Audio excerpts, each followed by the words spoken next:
We'll start with the opening statement from Coach and then open up for questions. Yeah, credit Villanova. They were fantastic. They did everything better than we did, to be completely honest. It's a feeling we haven't had in this building. I don't know if I've ever felt this way in here. You almost forget what to do post-game when you don't get to play your country roads and do your victory lap and the things that we were accustomed to, but we earned and did not deserve that in any way from this one. So they outcoached us, played us, efforted us, executed us every way. So really, really disappointed in this one.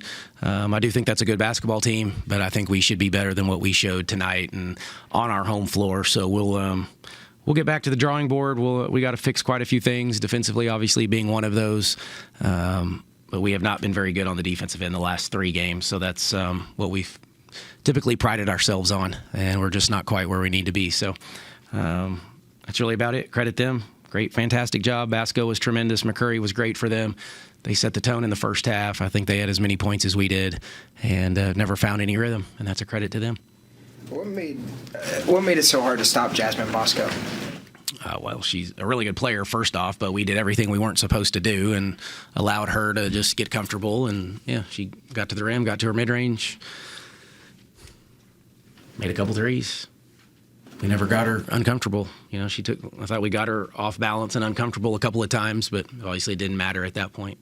How about McCurry? They used her in a lot of different ways. Yeah, she did a lot. She had been playing pretty well for them, getting opportunity with the one kid that's out for them. It's a hard team to match up for us. They play, kind of smaller and forwards and 5 out, and that's not traditional, so it wasn't going to be a great matchup for us. On the defensive end, I thought we were going to have to work to guard them. We tried a few things, got out of it, switched defenses, tried to press. That didn't work.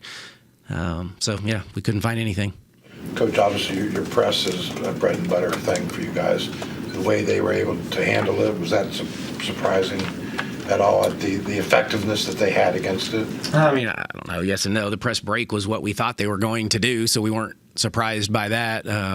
I just didn't think we just didn't execute it very well. We were on the wrong side at times, and Basco's pretty quick, so we couldn't get back in front of her. And then as soon as you help, they're a great passing team. That's what they do.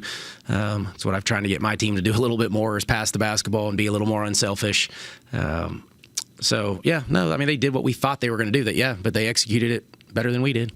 It seemed like some of the stuff that maybe you guys had with the Ohio State game, kind of like a hangover maybe into this one, isn't it? No, I wouldn't. I hope not. I wouldn't think so.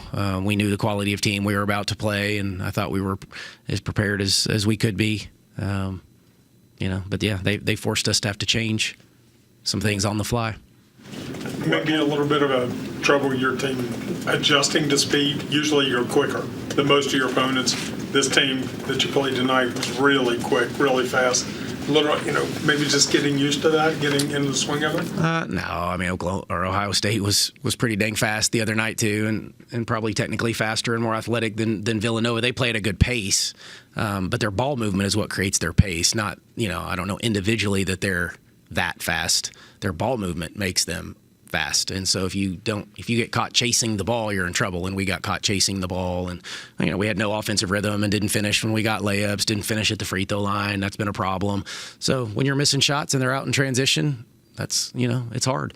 And we shot 33%, and they shoot 52. So you're probably not winning that game. Coach, I realize that Jordan Harrison had to sit out the one game.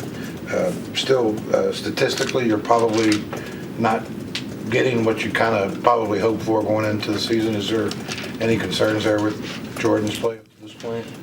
We have several players that aren't probably playing to the level that we would like them to play. Jordan obviously is probably disappointed.